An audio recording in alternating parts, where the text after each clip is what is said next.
శ్రీకృష్ణాయ నమః. మోక్ష సన్యాసము అనే 18వ అధ్యాయములో అర్జునుడు సన్యాసతత్వమును త్యాగతత్వమును వేరువేరుగా కోరెను. అంత శ్రీకృష్ణుడు ఆ రెండు తత్వములను, వాటికి గుణములతో కర్మలతో ఉన్న సంబంధమును వివరిస్తూ, అటులనే ఆ గుణముల యొక్క ప్రభావము జ్ఞానములోను, కర్మలయందు, కర్తలయందు మరియు వారి బుద్ధులయందు, వారి యొక్క ధృతియందు, వారు పొందు సుఖముయందు తారతమ్యములు అన్నీ వివరించిన పిమ్మట 40వ శ్లోకం నుండి న తత్ అస్తి పృథివ్యాం వా దివి దేవేషు వా పునః సత్వం ప్రకృతిజైః ముక్తం యత్ ఏభిః స్యాత్ త్రిభిః గుణైః బ్రాహ్మణ క్షత్రియ విషాం శూద్రాణాం చ పరంతప కర్మాణి ప్రవిభక్తాని స్వభావ ప్రభవైః గుణైః. పృథివియందు గాని, ఆకాశమునందు గాని, దేవతల యందు గాని, మరే ఇతర లోకముల యందు గాని ప్రకృతి నుండి ఉత్పన్నములైన ఈ 3 గుణములు లేకుండా ఏ ప్రాణియు ఉండదు. ఓ పరంతప, బ్రాహ్మణ క్షత్రియ వైశ్యుల కర్మలును అట్లే శూద్రుల కర్మలును వారి వారి స్వాభావికములైన గుణములను బట్టి విభజింపబడి ఉన్నవి. శమః దమః తపః శౌచం క్షాంతిః ఆర్జవం ఏవ చ జ్ఞానం విజ్ఞానం ఆస్తిక్యం బ్రహ్మకర్మ స్వభావజం. శౌర్యం తేజః ధృతిః దాక్ష్యం యుద్ధే చ అపి అపలాయనం దానం ఈశ్వర భావః చ క్షాత్రం కర్మ స్వభావజం. కృషి గౌరక్ష్య వాణిజ్యం వైశ్వకర్మ స్వభావజం. పరిచర్యాత్మకం కర్మ శూద్రస్య అపి స్వభావజం. అంతఃకరణ నిగ్రహము శమము, ఇంద్రియములను వశమునందు ఉంచుకొనుట దమము, ధర్మములను పాటించుటలో ఎదురగు కష్టములను సహించుట, బాహ్య అభ్యంతర శుచిత్వము, ఇతరుల అపరాధములను క్షమించుట, రుజుమార్గ జీవనము అనగా మనశ్శరీర ఇంద్రియముల సరళత్వము, వేదశాస్త్రములయందు ఈశ్వరుని యందును పరలోకాదులయందును విశ్వాసమును కలిగి ఉండుట, వేదశాస్త్రముల అధ్యయనము, అధ్యాపనము, పరతత్వానుభవము ఇవి అన్నియు బ్రాహ్మణుల స్వాభావిక కర్మలు. శౌర్యము, తేజస్సు, ధైర్యము, దక్షత, యుద్ధమునందు వెన్నుచూపకుండుట, దానములనిచ్చుట, స్వామి భావముతో ప్రజలను ధర్మపరాయణులుగా చేయుట. స్వామి భావమనగా ప్రజలని అందరినీ ఈశ్వరుని వలె కన్న బిడ్డల వలె శాసించుట, పాలించుట. అట్లు చేయుచు పరిపాలించుట మొదలగునవి అన్నియును క్షత్రియుల స్వాభావిక కర్మలు. వ్యవసాయము, గోరక్షణము, క్రయ విక్రయ రూప సత్య వ్యవహారము అనగా ఇక్కడ ఆయా కర్మల యందు దోషములైనటువంటి మోసము, వంచన అటువంటివి లేకుండుట. ఇవి అన్నియు వైశ్యుల స్వాభావిక కర్మలు. అట్లే అన్ని వర్ణముల వారిని సేవించుట శూద్రుల స్వాభావిక కర్మ. స్వే స్వే కర్మణి అభిరతః సంసిద్ధిం లభతే నరః స్వకర్మ నిరతః సిద్ధిం యథా విందతి తత్శృణు. తమ తమ స్వాభావిక కర్మలయందు తత్పరులైన వారు భగవత్ప్రాప్తి రూప పరమసిద్ధిని నిస్సందేహముగా పొందుదురు. స్వకర్మ నిరతులైన మానవులు పరమసిద్ధిని పొందుటకు ఆచరింపవలసిన విధులను తెలుపుచున్నాను వినుము. యతః ప్రవృత్తిః భూతానాం యేన సర్వం ఇదం తతం స్వకర్మణా తం అభ్యర్చ్య సిద్ధిం విందతి మానవః. శ్రేయాన్ స్వధర్మః విగుణః పరధర్మాత్ స్వనుష్ఠితాత్ స్వభావనియతం కర్మ కుర్వం నాప్నోతి కిల్బిషం. సమస్త ప్రాణుల ప్రాదుర్భావము పరమేశ్వరుని నుండియే జరిగినది. సమస్త జగత్తునంతను అతడు వ్యాపించి ఉన్నాడు. అట్టి పరమేశ్వరుని తన స్వాభావిక కర్మల ద్వారా పూజించి మానవుడు పరమసిద్ధిని పొందును. బాగుగా ఆచరింపబడిన పరధర్మము కంటెను గుణరహితమైనను స్వధర్మానుచరణమే శ్రేష్టమైనది. స్వభావమును అనుసరించి స్వధర్మ రూప వర్ణాశ్రమ ధర్మములను అనుసరించి కర్మలను ఆచరించు మనుష్యునకు ఎట్టి పాపములను ఏమాత్రము అంటనే అంటవు. సహజం కర్మ కౌంతేయ సదోషం అపి న త్యజేత్ సర్వారంభాః హి దోషేణ ధూమేన అగ్నిః ఇవ ఆవృతాః. ఓ కౌంతేయ, దోషయుక్తమైనను సహజమైన కర్మను త్యజింపరాదు. ఇక్కడ స్వహజ కర్మ అనగా స్వభావమును అనుసరించి శాస్త్ర విధి ద్వారా నియతమైన వర్ణాశ్రమ ధర్మములను మరియు సామాన్య ధర్మములను ఇచ్చట స్వధర్మ, సహజ కర్మ, స్వకర్మ, నియత కర్మ, స్వభావ కర్మ, స్వభావ నియత కర్మ మొదలగు పేర్లతో పేర్కొనుట జరిగినది. దోషయుక్తమైనను అనుటకు కారణము అగ్ని పొగచే ఆవరింపబడినట్లు కర్మలన్నీయు ఏదేని ఒక దోషముతో కూడియే ఉండును. అసక్త బుద్ధి సర్వత్ర జితాత్మా విగత స్పృహ నైష్కర్మ్య సిద్ధిం పరమాం సన్యాసేన అధిగచ్చతి. సిద్ధిం ప్రాప్తః యథా బ్రహ్మ తథా ఆప్నోతి నిబోధ మే సమాసేన ఏవ కౌంతేయ నిష్ఠా జ్ఞానస్య యా పరా. ఓ అర్జున, ప్రాపంచిక విషయముల అన్నింటి యందును ఆసక్తి లేనివాడును, స్పృహారహితుడును, అంతఃకరణమును జయించిన వాడును అగు పురుషుడు సాంఖ్య యోగము ద్వారా పరమశ్రేష్టమైన నైష్కర్మ్య సిద్ధిని పొందును. ఓ కౌంతేయ, జ్ఞానయోగం యొక్క పరానిష్టయైన నైష్కర్మ్య సిద్ధిని పొందు విధమును, తత్ ద్వారా మనుష్యుడు బ్రహ్మప్రాప్తిని పొందు రీతిని సంగ్రహముగా తెలిపెదను వినుము.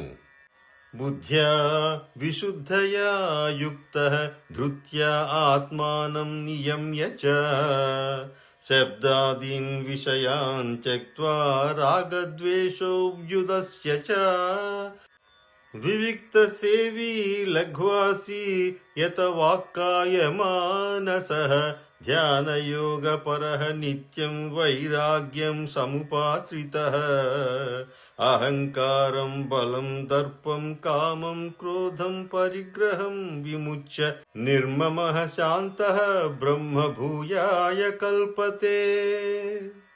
విశుద్ధమైన బుద్ధి కలవాడై తేలికైన సాత్వికమైన ఆహారము మితముగా భుజించినవాడు శబ్దాది విషయములను త్యజించి పరిశుభ్రమైన ప్రదేశమున ఏకాంతముగా నివసించువాడును సాత్విక ధారణాశక్తి ద్వారా అంతఃకరణ ఇంద్రియముల సంయమము కలిగి మనోవాక్కాయములను అదుపులో ఉంచుకొనినవాడు రాగద్వేషములను సర్వదా త్యజించి దృఢమైన వైరాగ్యము సంపూర్ణముగా ఆశ్రయించినవాడు అహంకారమును బలమును దర్పమును కామక్రోధములను పరిగ్రహమును వదిలిపెట్టి నిరంతరము ధ్యాన యోగ పరాయణుడై ఉండువాడు మమతారహితుడు శాంతియుతుడు అయిన పురుషుడు సచ్చిత్ ఆనంద పరబ్రహ్మమునందు అభిన్న భావముతో స్థితుడగుటకు పాత్రుడగును. బ్రహ్మభూతః ప్రసన్నాత్మా న శోచతి న కాంక్షతి సమః సర్వేషు భూతేషు మద్భక్తిం లభతే పరాం. భక్త్యా మాం అభిజానాతి యావాన్ యః చ అస్మి తత్వతః తతః మాం తత్వతః జ్ఞాత్వా విశతే తదనంతరం. సర్వకర్మాణి అపి సదా కుర్వాణః మద్వ్యపాశ్రయః మత్ప్రసాదాత్ అవాప్నోతి శాశ్వతం పదం అవ్యయం. సచ్చిదానంద ఘన పరబ్రహ్మయందు ఏకీభావస్థితుడై ప్రసన్న మనస్కుడైన యోగి దేనికిని శోకింపడు, దేనిని కాంక్షింపడు, సమస్త ప్రాణులయందును సమభావము కల అట్టి యోగి నా పరాభక్తిని పొందును. ఇది తత్వజ్ఞానం యొక్క పరాకాష్ఠ స్థితి. పరాభక్తి, జ్ఞానపరానిష్ట, పరమ నైష్కర్మ్య సిద్ధి, పరమసిద్ధి మున్నగు పేర్లతో వ్యవహరించినది.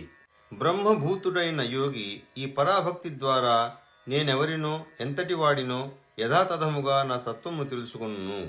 అట్లు భక్తితో నా తత్వమును గ్రహించిన వెంటనే అతడు నాలో లీనమగును.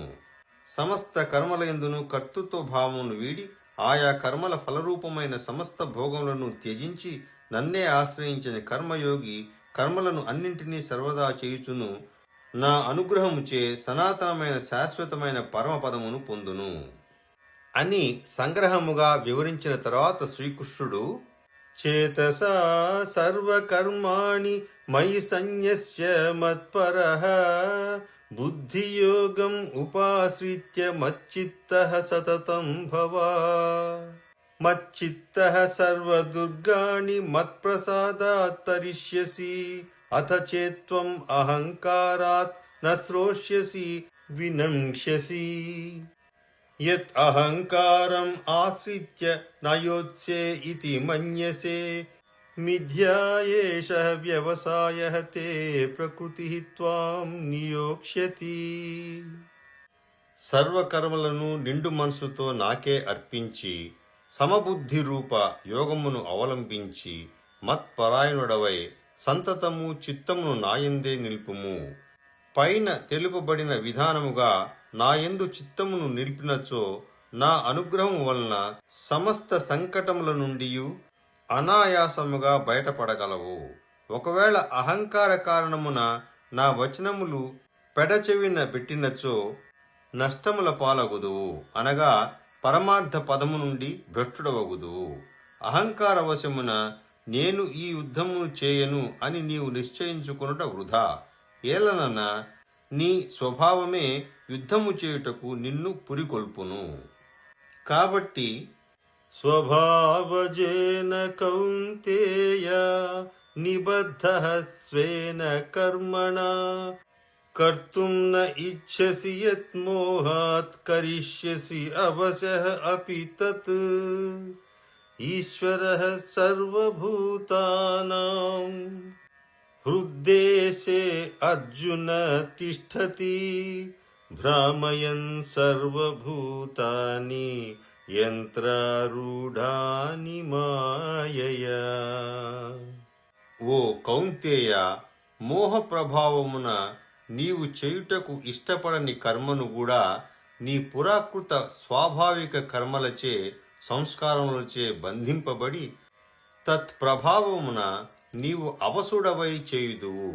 అర్జున, శరీర రూప యంత్రములను అధిరోహించిన సర్వ ప్రాణుల హృదయములయందు అంతర్యామిగానున్న పరమేశ్వరుడు తన మాయ చేత వారి వారి కర్మలను అనుసరించి వారిని భ్రమింపజేయుచున్నాడు. తం ఏవ శరణం గచ్చ సర్వభావేన భారత తత్ప్రసాదాత్ పరాం శాంతిం స్థానం ప్రాప్స్యసి శాశ్వతం. ఇతి తే జ్ఞానం ఆఖ్యాతం గుహ్యాత్ గుహ్యతరం మయా విమృశ్య ఏతత్ అశేషేణ యథా ఇచ్ఛసి తథా కురు.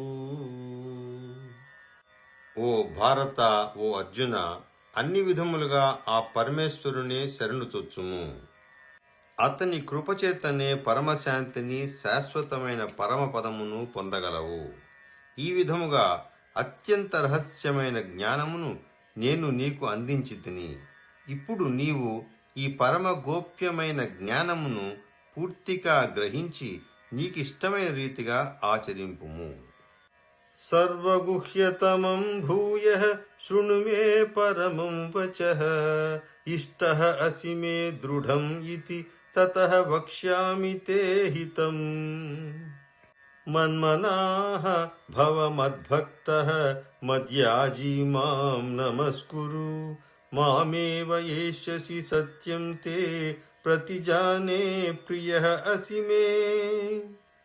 సర్వధర్మాన్ పరిత్యజ్య మాం ఏకం శరణం వ్రజ అహం త్వా సర్వపాపేభ్యః మోక్షయిష్యామి మా శుచః. సమస్త గోప్య విషయములయందును పరమ గోప్యమైన నా వచనములను మరొక్కసారి వినుము. నీవు నాకు అత్యంత ప్రియుడవు అగుట వలన నీకు మిక్కిలి హితమును గూర్చు వచనములు మరల చెప్పుచున్నాను. ఓ అర్జున, నీవు నాయందే మనస్సును నిలుపుము, నా భక్తుడవు కమ్ము, నన్నే సేవింపుము, నాకు ప్రణమిల్లుము. ఇట్లు చేయుట వలన నన్నే పొందగలవు. ఇది ప్రతిజ్ఞాపూర్వకముగా నేను చెప్పుచున్న మాట. ఏలనన్న నీవు నాకు అత్యంత ప్రియుడవు. సర్వధర్మములను అనగా సమస్త కర్తవ్య కర్మలను నాకు సమర్పింపుము. సర్వశక్తిమంతుడను సర్వధారుడను పరమేశ్వరుడను అయిన నన్నే శరణుజొచ్చుము. అన్ని పాపముల నుండి నిన్ను నేను విముక్తిని గావించెదను. నీవు శోకింపకుము.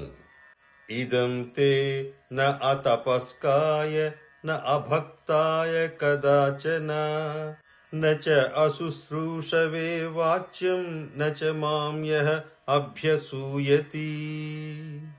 తపస్సంపన్నుడు కానివానికిని భక్తిరహితునకును వినవలనను కుతూహలము లేనివానికిని నీవు ఈ గీతారూప రహస్య ఉపదేశమును ఎన్నడునూ తెలుపరాదు.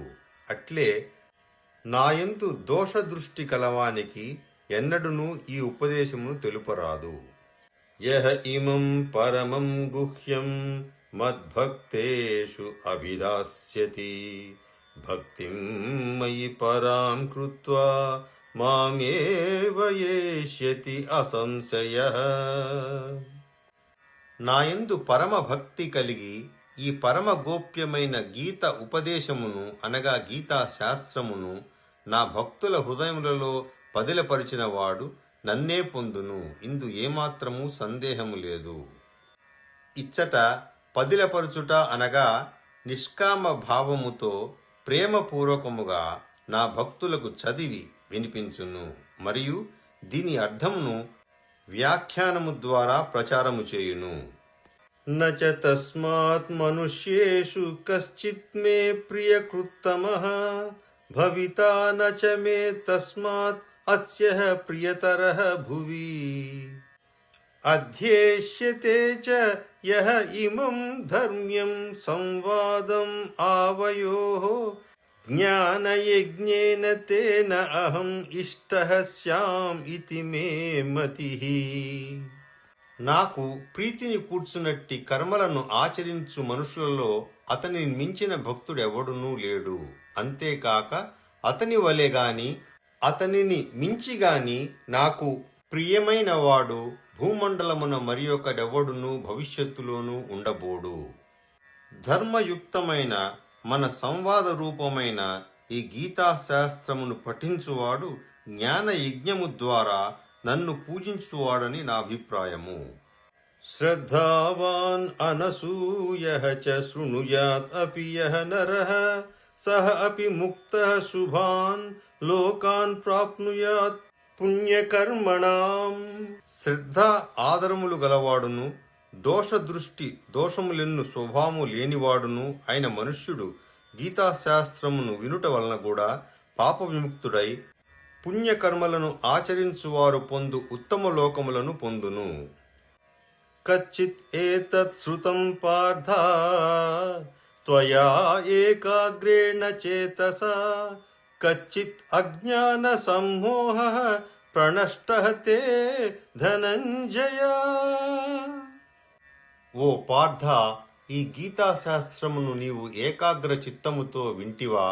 ఓ ధనంజయ, అజ్ఞాన జనితమైన నీ మోహము పూర్తిగా నశించినదా అని అడిగినటువంటి కృష్ణ పరమాత్మకు అర్జునుడు, నష్టః మోహః స్మృతి లబ్ధా త్వత్ప్రసాదాత్మయా అచ్యుతా స్థితః అస్మి గతః సందేహః కరిష్యే వచనం తవా.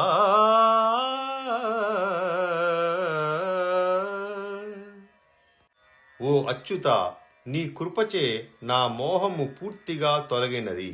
స్మృతిని పొందితిని, ఇప్పుడు సంశయరహితుడనైతిని, కనుక నీ ఆజ్ఞను తలదాల్చెదను. ఈ గీతాశాస్త్ర బోధనము అంతను ధృతరాష్ట్ర మహారాజునకు వినిపించుతున్నటువంటి సంజయుడు, ఇతి అహం వాసుదేవస్య పార్థస్య చ మహాత్మనః సంవాదం ఇమం అశ్రౌషం అద్భుతం రోమహర్షణం వ్యాసప్రసాదాత్ శ్రుతవాన్ ఏతద్గుహ్యం అహం పరం యోగం యోగేశ్వరాత్ కృష్ణాత్ సాక్షాత్ కథయతః స్వయం. ఈ విధముగా శ్రీ వాసుదేవునకును మహాత్ముడైన అర్జునకును మధ్య జరిగిన సంవాదమును వింటిని. అది అద్భుతమైనది, తనువును పులకింపజేయునది. వేదవ్యాసుని కృప వలన దివ్య దృష్టిని పొందినవాడనై పరమ గోప్యమైన ఈ యోగమును, ఈ గీతను యోగేశ్వరుడైన శ్రీకృష్ణ భగవానుడు స్వయముగా అర్జునునకు చెప్పుచుండగా నేను ప్రత్యక్షముగా వింటిని. రాజం సంస్కృత్య సంవాదం ఇమం అద్భుతం కేశవ అర్జునయోః పుణ్యం హృష్యామి చ ముహుర్ముహు తచ్చ సంస్కృత్య రూపం అతి అద్భుతం హరేః విస్మయః మే మహాన్ రాజన్ హృష్యామి చ పునః పునః యత్ర యోగేశ్వరః కృష్ణః యత్ర పార్థః ధనుర్ధరః తత్ర శ్రీః విజయః భూతిః ధ్రువా నీతిః మతిః మమ. ఓ ధృతరాష్ట్ర మహారాజా, శ్రీకృష్ణ భగవానునకును అర్జునునకును మధ్య జరిగిన గోప్యమైన ఈ సంవాదము పుణ్యప్రదమైనది. అత్యద్భుతమైన ఈ సంవాదమును అనుక్షణము పదే పదే స్మరించుచు నేను నిరంతరము ఆనందమున ఓలలాడుచున్నాను. ఓ రాజా, అత్యంత విలక్షణము, పరమ అద్భుతము, అపూర్వము అయిన శ్రీహరి రూపమును పదే పదే స్మరించుచు నేను పొందుచున్న సంభ్రమ ఆశ్చర్యములకు అవధియే లేదు. తత్ప్రభావమున మరల హర్ష ఉల్లాసములతో పులకితగాత్రుడ నగుచున్నాను. ఓ రాజా, యోగేశ్వరుడైన శ్రీకృష్ణ భగవానుడును గాంధీవ ధనుర్ధారి అయినటువంటి అర్జునుడును ఉండు చోట సంపదలు, సర్వ విజయములు, సకల ఐశ్వర్యములు, సుస్థిరమైన నీతియు ఉండును అని నా నిశ్చిత అభిప్రాయము. ఇక్కడికి మోక్ష సన్యాస యోగో నామ 18వ అధ్యాయం సమాప్తము. గీతాశాస్త్రము సమాప్తము.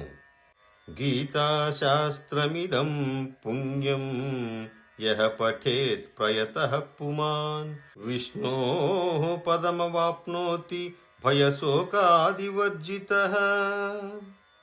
ఏకం శాస్త్రం దేవకీ పుత్రం గీతం ఏకో దేవో దేవకీ పుత్రః ఏవ ఏకో మంత్రః తస్య నామాని యాని కర్మాపి ఏకం తస్య దేవస్య సేవా. యదక్షరపదభ్రష్టం మాత్రాహీనం తు యద్భవేత్ తత్సర్వం క్షమ్యతాం దేవ నారాయణ నమోస్తుతే. కాయేన వాచా మనసైంద్రియైర్వా బుద్ధ్యాత్మనా వా ప్రకృతే స్వభావాత్ కరోమి యద్యత్ సకలం పరస్మై నారాయణాయేతి సమర్పయామి. ఏతత్ ఫలం శ్రీకృష్ణార్పణమస్తు. సర్వే జనాః సృజనా భవంతు, సర్వే సుజనాః సుఖినో భవంతు. ఓం శాంతి శాంతి శాంతి. నమస్కారం.